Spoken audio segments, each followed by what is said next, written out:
Hi guys, so let's do a quick recap of Unit 7 Colonial Reforms in Sri Lanka.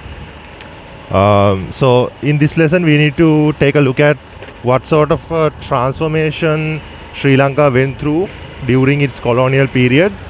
Um, Basically the colonial period of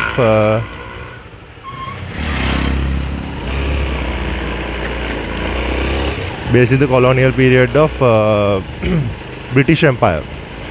Right now, first of all, we can start by saying Sri Lanka as a country is not a stranger to foreign invasions. We've been receiving invasions from so many Indian kingdoms throughout ancient times. And in 1505, the first European nation arrived in Sri Lanka as conquerors, who were the Portuguese. So we had Portuguese and Dutch rule in effect in maritime provinces in Sri Lanka, in coastal areas, in basically lower country.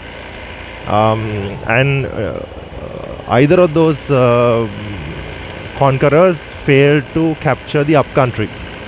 There were several attempts made to invade the Kandyan kingdom, because since the Kandyan kingdom was naturally impenetrable, it's naturally impenetrable. Because of that,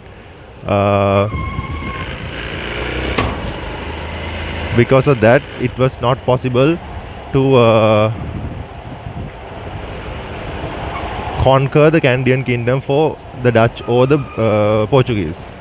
So the British rulers arrived in 1796, and they captured the lower country provinces from the Dutch in 1796. Similar to the Portuguese and Dutch, they also attempted to get the power of the Kandyan kingdom several times. However, it did not work, as the Kandyan kingdom is naturally impenetrable. So the British rulers realized that it's impossible to capture the Kandyan kingdom through war.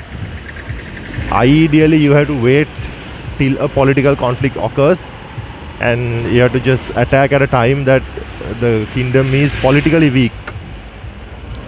So that opportunity came in 1815, because the king we had in the Kandyan kingdom was Sri Vikramarajah Singha, who did not have much of a popularity among people for being basically like a king with a bad reputation. And the aristocrats conspired against the king, whereas the British people got involved, and the aristocrats sort of handed over the Kandyan kingdom to the British in 1815 with the Kandyan Treaty, right? So this was a landmark in the Sri Lankan history, because this was the first time, as I told you, Sri Lanka is no stranger to foreign invasions. But every time a foreign invader conquered Sri Lanka, that they conquered a part of Sri Lanka, a certain area, right? This was the first time that the entire country was conquered by a foreign nation. In the 2500 odd years history, this was the first time Sri Lanka was fully conquered by an alien nation.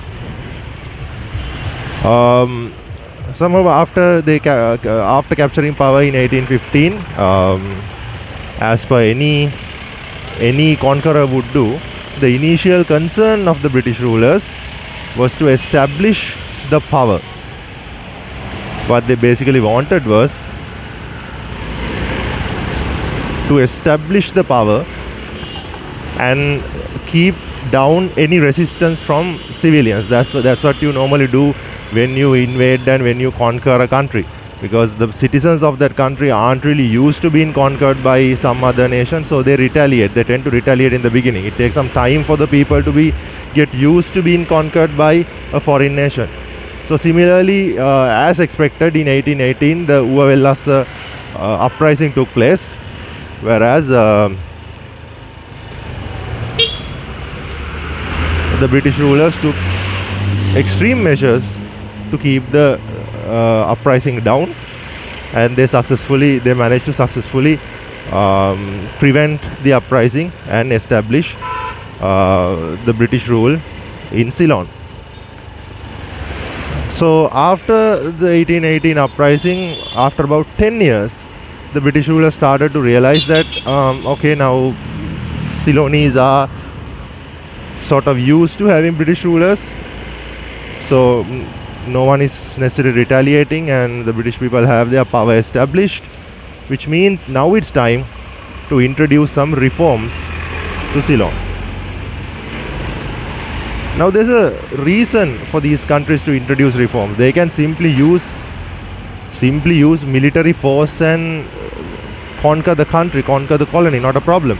But they want to change. They want to change.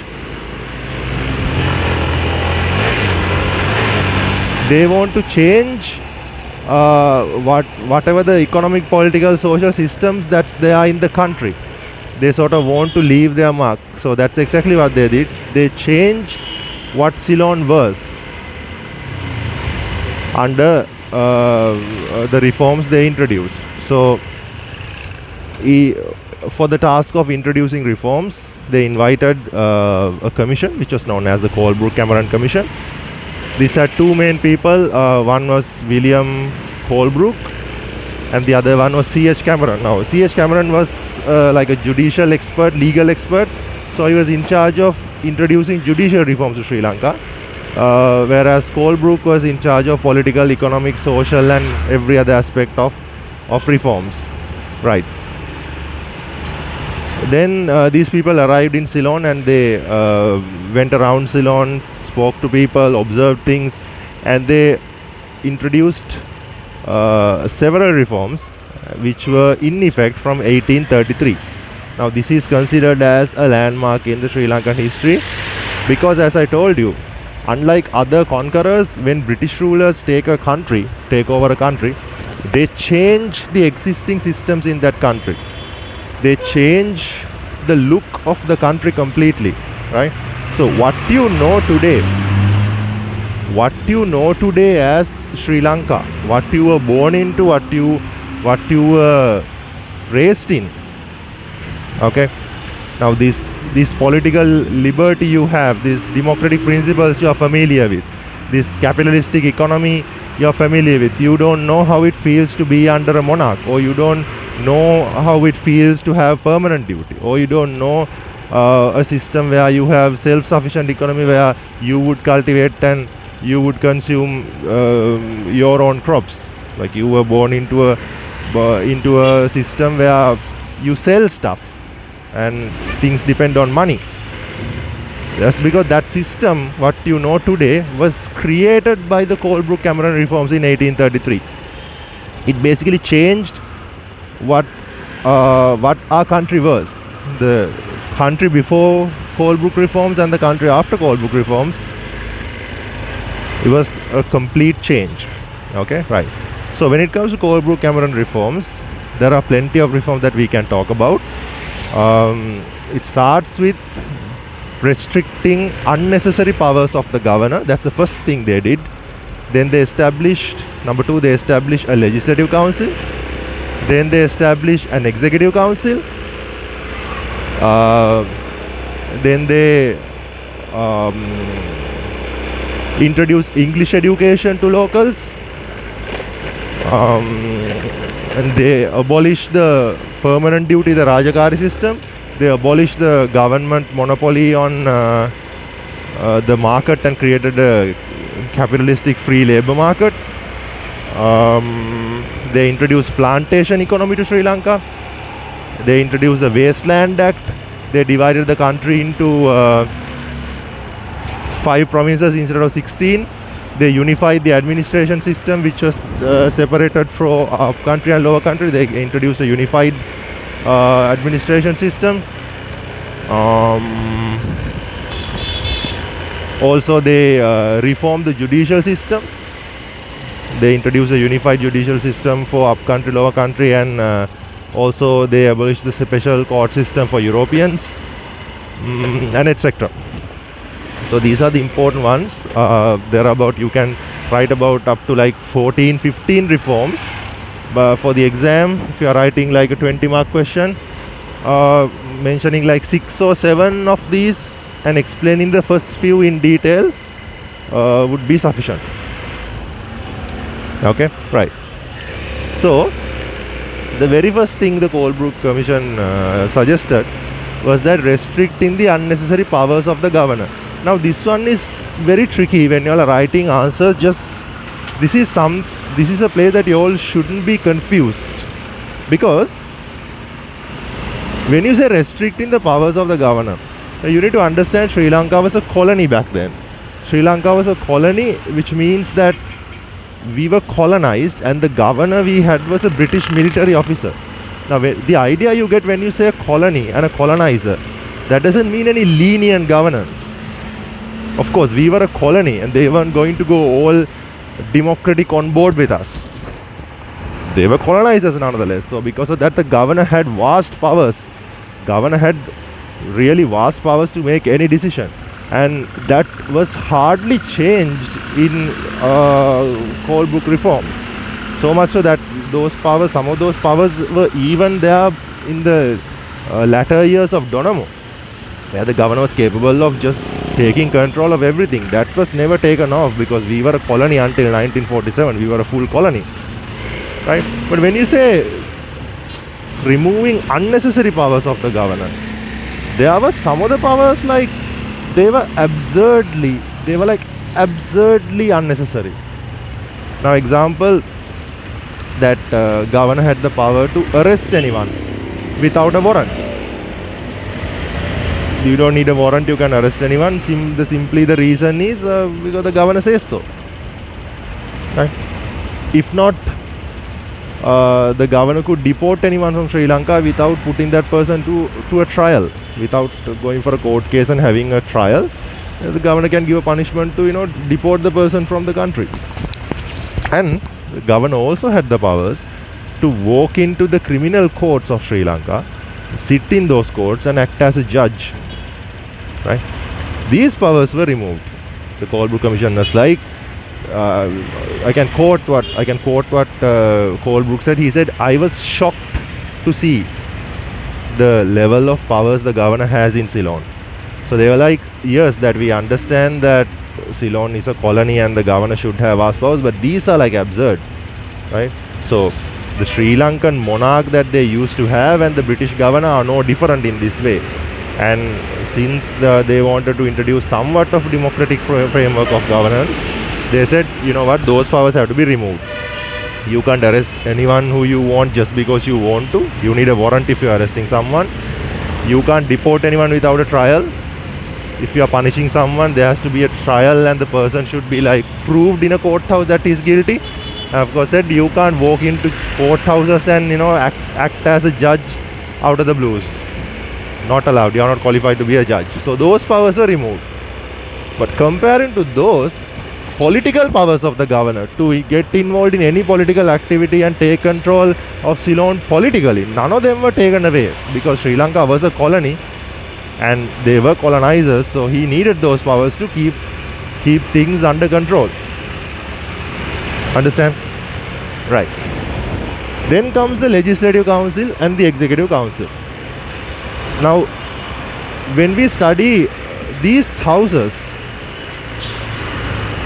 we need to understand that these can be considered as the origin. These two councils can be considered as the origin of democratic politics in Sri Lanka. Because as per the law making process goes, you guys know that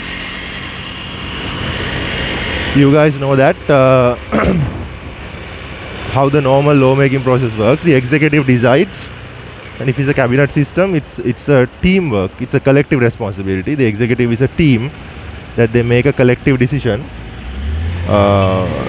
regarding a certain law, and then you have to put it to the legislature, where the legislature has to approve your decision. So the legislature approves your decision, then only it becomes a law, right? So thus far until 1833 it hasn't been the case. The governor simply decides, hence it is a law. So the British rulers, once they introduced Colebrook Cameron reforms after 1833, that wasn't the case. They wanted to have something similar to the democratic law making process. Alright. So they were like, okay, you know what, governor, you are making decisions as a solitary decision making body. It's not nice, that's not democratic. So have an executive council, work like a cabinet. So that executive council included 6 members, including the governor himself. Governor was the chair, and there were 5 other British officials. So he was supposed to work together with the other officials and make a collective decision as the executive, right? But however, this executive council did not really control the governor, because since he was the governor himself, he had the power to just not listen to the executive council and make a decision if necessary. Not a problem. He wasn't bound to listen to his fellows in the executive council. Also, the other fact is all 5 of these people were British officials. None of the locals were allowed as non-officials to take part in executive matters. Then there was a legislative council. This is something that you guys have been familiar with since O-level history days, I think. That you study that 15, 9 officials, 6 unofficials sort of thing, right? So the legislative council was basically the origin of the parliament we have today. What we have as 225 people parliament, the beginning of this concept was the legislative council under the Colebrook reforms, which had 15 people. Now, similar to any other legislature, the idea behind this was also the governor and basically the executive council, they can decide something and put that to the legislative council and get it approved.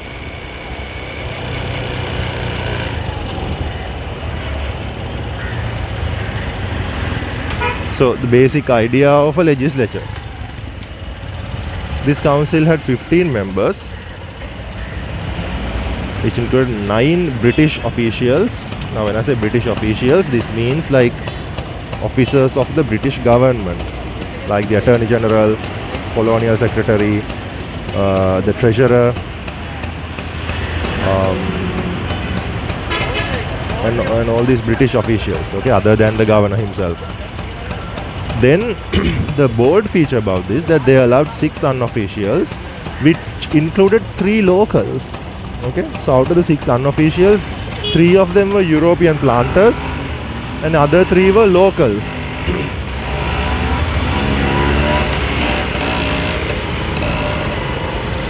Other 3 were locals.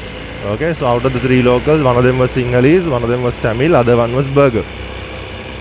I think you guys must have studied this for O-level history, right? So now when I was studying for my O-levels back in the day, I had a doubt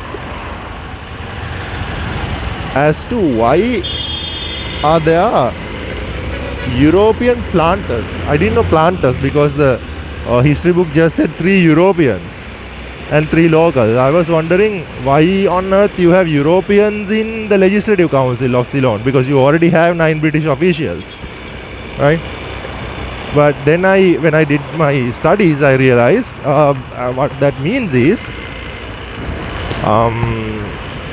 since we introduced plantation to Ceylon, that the British people were advertising Ceylon as a place to start a new life in Europe. Now, if your life is difficult in Europe, you can go to Ceylon, buy land and become a planter and become a rich person. Yeah, so because of that, so many Europeans came here to start a new life as a planter, to buy land and start a new life as a planter.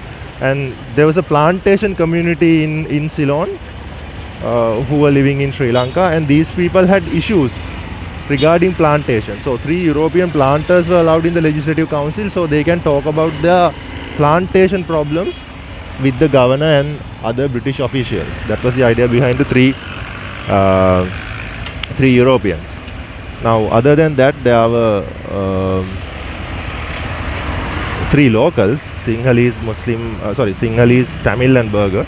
the idea of giving them representation is having some local representation in the political institutions, which is a very bold feature given the fact that in other colonies, especially in African colonies, the local representation in the political institutions came very late, like 1920s, 30s, whereas in 1833, Ceylon locals were allowed to sit in the same political institutions with the British officials, which is considered as one of the bold features in our history. Right. When it comes to other important reforms of Colebrooke-Cameron reforms, one of the most important ones is the fact that they opened English education for locals. Now, under this, the English schools that were established by English missionaries in Ceylon, the local children were given education as suggested by the Colebrooke-Cameron Commission. Now, there were two motives or two reasons behind this suggestion. First of all, the openly mentioned reason behind this introduction was that they wanted to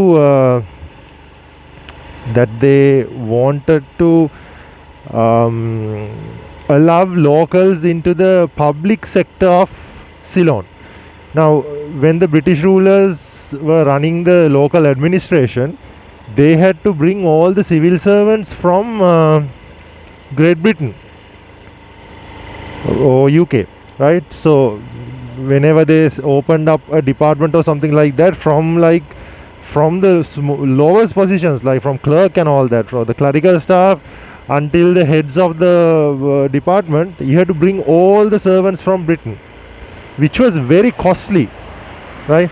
So as a result, the Colebrooke Commission suggested, why not open English education for locals, so that they would get the necessary education, they would learn English, and they will join the public sector, and that way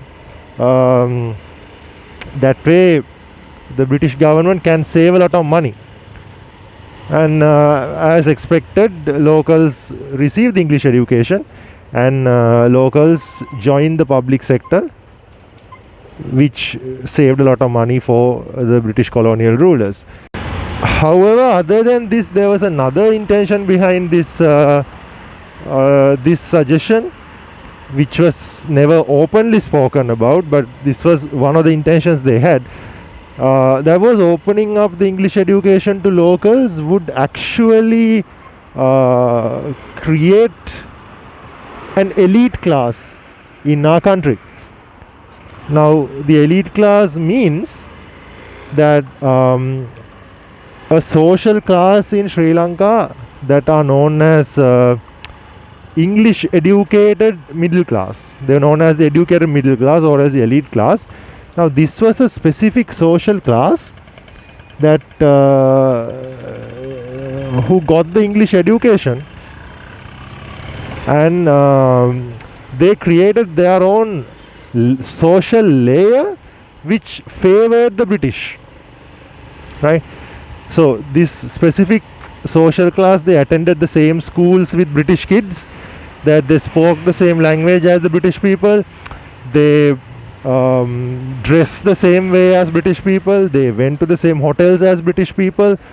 So that's why these people are known as Kalusuddu, or else like the dark white guys, which means that these people just they had a Sinhala name or a Tamil name, but other than that, everything else is typically British. The way they behave, what they eat, the way they dress, what they speak, the schools they go to, the universities they go to, the hotels they go to, everything was very much British, which is the fact that their skin was dark and they had a Sinhala or a Tamil name. This was the only difference. So this elite class played a huge role in Sri Lanka, as they were sort of favoring the British in the country. So this was another strategical move by the British rulers. Creating such a social class would create a layer in the society that would favor the British, which would make the job easier for the British rulers to conquer our country. Now, even under colonial state lesson, we learn that there is a certain layer of the society that actually that would get involved in politics and all that. But these local representatives do not represent their own communities, rather than they represent the desires of their colonizers, right? So that was the elite class. And if you look at our society today, even up to date, we have that division, that this whole social thing called the difference called posh and gode came from that, right? If you favored the British, if you behaved like a Brit, if you do the things British people would do, you were considered to be somewhat of from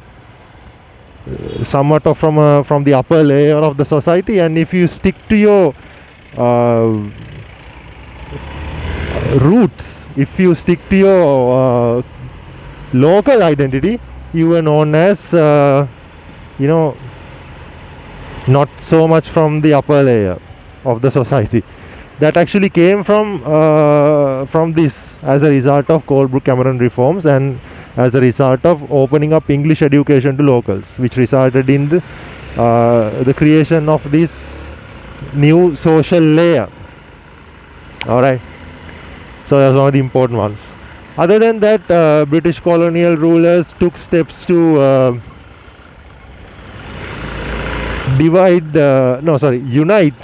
unite the administration system, because upcountry and lower country had two separate administrative systems.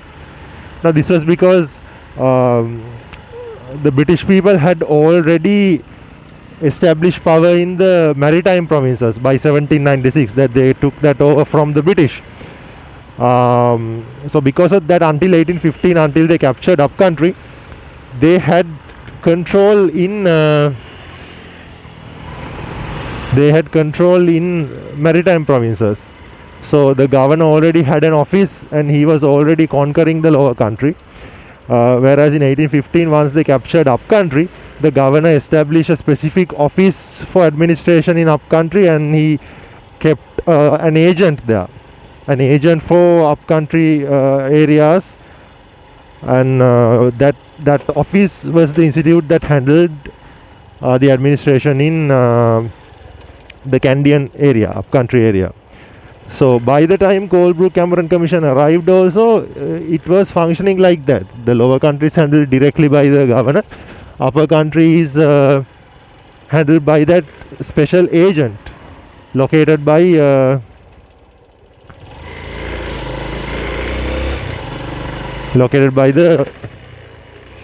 governor, right? So the Colebrooke Commission was like, this is pointless, this is too much of an expense, let's just unify the administration and let's have one unified administration system without spending too much money. So that was the idea behind that. So they unified the upcountry and lower country administration and introduced one common administration method.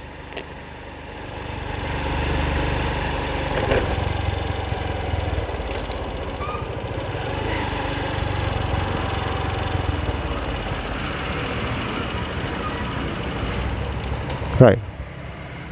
Then other than that, the Colebrooke-Cameron Commission took steps to divide the country into 5 provinces, because by this time Sri Lanka was functioning under 16 provinces, as like Pasdun Koralaya, Siena Koralaya and all those things. So it was the British rulers who took steps to reduce that to 5 provinces. They divided the country as Western, Eastern, Northern, Southern and Central.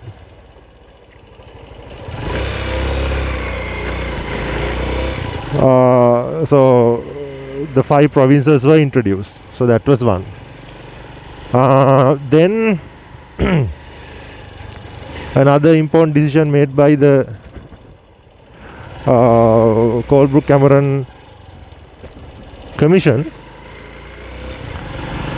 was abolishing the permanent duty system or the Rajakari system. Now back then, citizens of Sri Lanka sort of owed some duties to the king. They were called permanent duty. They owe some duties to the king for that. You just work for the king. You don't get paid for that. It's like permanent duty. So this was removed. This was abolished by the Colebrook Commission, because they said they were inspired by the whole liberalist idea that was going in Europe at that time. They said no, I mean, you don't owe the state anything. You don't have to work for nothing for your monarch. If you work, you get paid. Should be simple as that, right? So as a result, it sort of created a free labor market in Sri Lanka, where the labor was valued and you get paid for working. Laborers got paid instead of working as a permanent duty for the state. Then another reform was abolishing the governmental monopoly in the market. Right now, since Sri Lanka was a Sri Lanka functioned as a monarchy, right? The market was dominated by a governmental monopoly, right? So the market prices and everything was controlled by the government itself. Now that Colebrook Cameron reforms wanted to introduce all these classic capitalistic ideas to our country, they said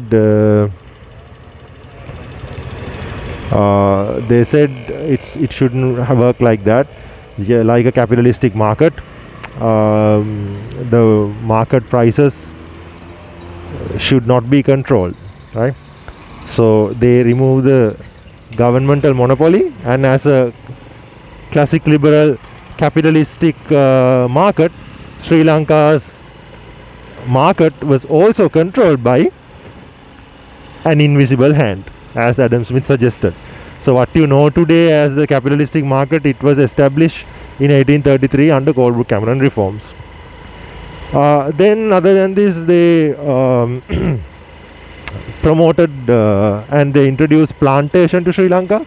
Plantation was promoted, and so many Europeans came to Ceylon to buy land and become planters, as I've explained before in one of the in this video. Then all these spices, tea, coffee, all these things, plantation, those were promoted and introduced to Ceylon after Colebrook Cameron reforms. Then there was the Wasteland Act. This is considered as one of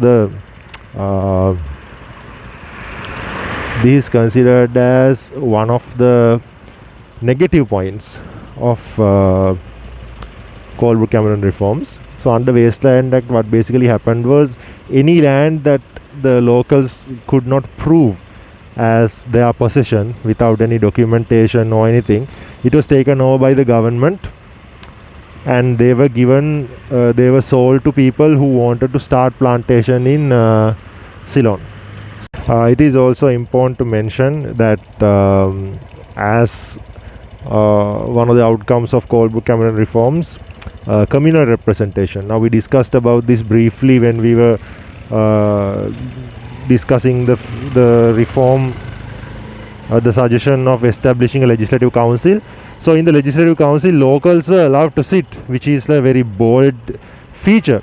But however, the locals were chosen according to the communal representation. So in the legislative council, there were 3 locals, 1 Sinhalese, 1 Tamil and 1 Burgher. And later in like 1886, if I remember correct, in 1886, 2 more locals were added, 1 for upcountry Sinhalese and 1 for Muslims. So you can see that these representatives were nominated by the governor based on the community. So it was called the communal representation, which created an ethnic division in the country. And that was purposely done by the British, because they wanted to apply the divide and rule or divide and conquer theory, where you create a division among the conquered people. So they are too busy sort of fighting each other, and they forget to fight their conqueror.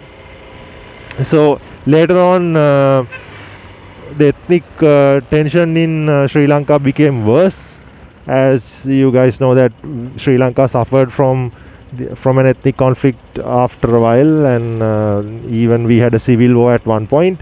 So we can find the roots of the ethnic conflict we had in 1833 Colebrook-Cameron reforms. As the final transformation point, you all can mention the fact that as a result of Colebrook-Cameron reforms, Sri Lanka's self-sufficient economy was transformed into a dependent economy, right?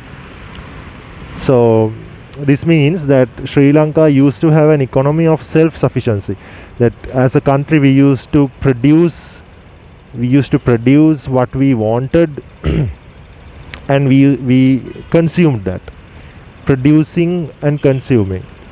So we did not depend on any other country, we did not sell stuff to other countries, we did not buy stuff from other countries. As a country we just produced what we wanted. So since Colebrook-Cameron reforms introduced us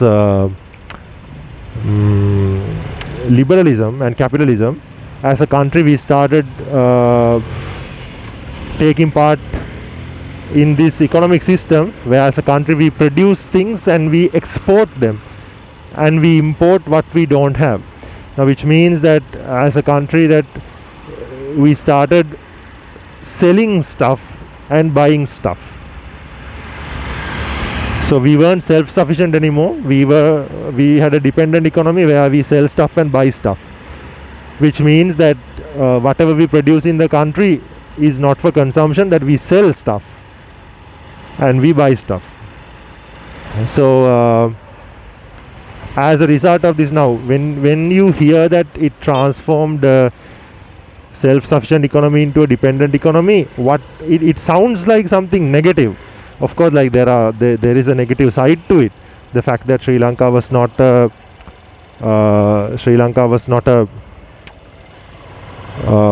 self-sufficient country anymore, but it's not entirely negative because there are positive sides to it as well, because as a result of this, Sri Lanka became a partner of the world market.